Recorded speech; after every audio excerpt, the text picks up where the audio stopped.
everyone, welcome to another episode of It's Those Guys Game Reviews. Again, I am Nick Silviano, of course you know that. And I am still Chuck Roland. And today's game we're reviewing is Lollipop Chainsaw for the PS3 and the Xbox 360.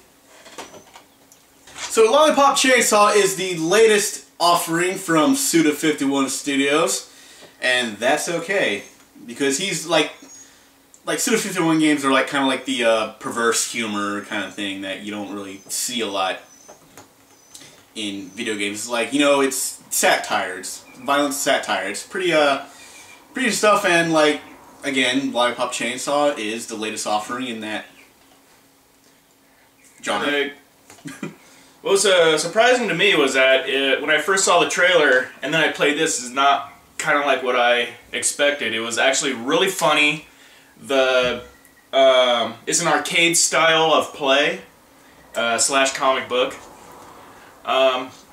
It kind of reminded me of like the old Spider-Man games, like the Maximum Carnage, High Anxiety, how that kind of plays out. It was kind of like that.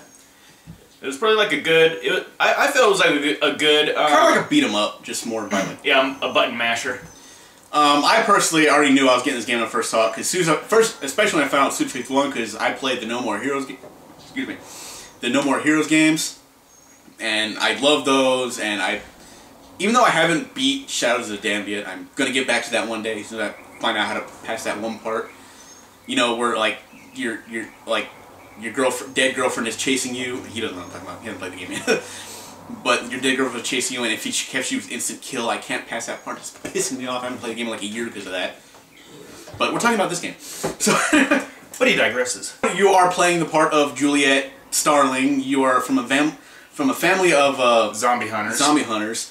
And you find out later in the game it's not just zombies, like all kinds of supernatural kind of things, which she explains later in detail towards the end of the game. Yeah, pretty much like a loner kid in school summons all of these different zombie Marilyn Manson wannabe. Yeah. I'm surprised he wasn't. I thought he was voiced by Marilyn Manson. He sounded just like him. Yeah, he kind of looked like a cross between that Saw puppet and Marilyn Manson. Yeah, basically. So yeah, it was like that. He's a like outcast kid, so he's summoning zombies from the rotten world, which you find out from your perverted Japanese master who is like horny for you. Again, another Suda51 staple. So like, yeah, basically you're going through, you earn like zombie medals, which you use to buy stuff in the shop. You get special silver medals or medallions by fulfilling certain conditions, like sparkle hunting. Sparkle hunting is when you kill like a number of zombies in a row. Yeah. The most I've gotten was 6, but to get a trophy you have to get 7 or more. Yeah. Like either by cutting all their heads off at once, or later when you get the blaster, killing enough of them fast enough in a row. Yeah. And usually to get an easy one of that is to fill up your little rainbow meter. Oh yeah, you fill up the rainbow meter and you go into like super killing mode where everything is like instant kill, and it plays the song Hey Mickey in the background. Yeah.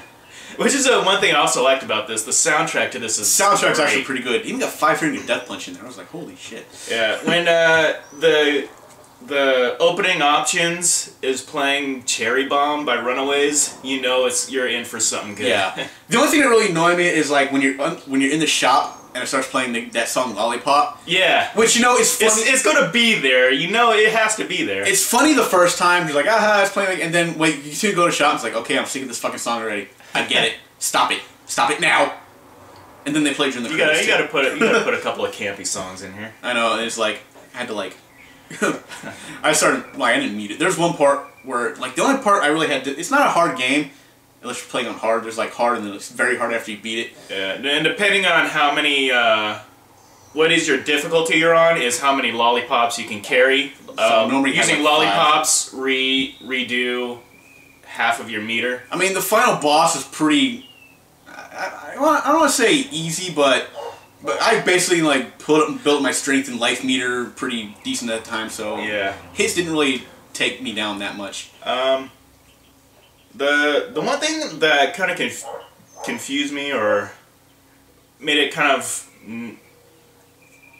the con, I would guess you'd say, of the game. It's kind of choppy in some areas. There's some where you gotta like do a certain button at one time. Usually when you have to put Nick's head on a headless zombie and you gotta push all these different buttons. it's weird because either he's doing like a little dance, he's not like actually walking to make it easier for you. He's doing like this weird little dance or whatever. Like the little quick time event game while she's cheering you on. The only really part I had difficulty with is like when you're doing the baseball thing. Oh yeah. That took me like I lost count. That took me a couple times. I got so sick of that part, just hearing the same thing over and over because you can't skip it. You just everything happens again. Yeah. Another thing is with the chainsaw blaster, it's not as smooth. I turned on the radio, muted the TV, and just kept doing it until I finally beat that part. Oh god, I was getting frustrated. Like, John, come on! Yeah, the chainsaw blaster could work a little more smoother. So good soundtrack, good camera. It's kind of short though. Yeah. Like honestly, I don't think the gameplay that seems short. It seems like it's more cinematics than it is gameplay. Yeah, but it's like times. no, I thought there was more gameplay than cinematics, but it was still a short game because you're only like 7 stages really. Yeah, but the cast is great, despite 2 annoying characters, which is Zed, the punk rock zombie, and Rosalind, which is your little sister. I thought Zed was kind of funny because like he like just call you names and the words would attack you. He calls you names and you had to dodge the words as they're like. And he was just. I believe the name is Johnny Urine. Is the voice of. He Zed. was very very fucking brutal in his. Verbal attacks on you, by the way. Yeah, he says some pretty mean things. Yeah, they don't. There's no language barrier on this one. No. A Suda51 for you. He will say the word fuck in so many variations and just. I think it calls you the dreaded C word a couple times. Oh yeah, definitely. That's like one of the words he uses while trying to attack you. It's like, holy shit. The boss fights were pretty interesting. There's like 3 well, most of them had 3 stages. Most of them had 3 stages. And it's like, you think, because you beat it and you're like, I beat it already? And then it's like, holy fuck, there's another part to the thing! Yeah. So that was pretty decent. So, basic Suda51 gameplay in there. That's awesome. Each boss has a little side project you gotta do to earn another trophy. I didn't know that. Yeah.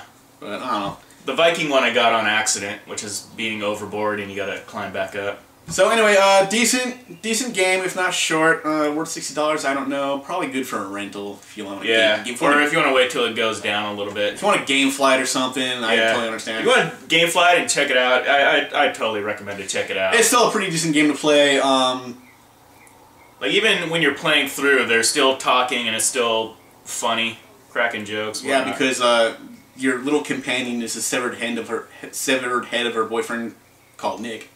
Anyway, so voiced by Lex Luthor from Smallville, Michael Rosenbaum.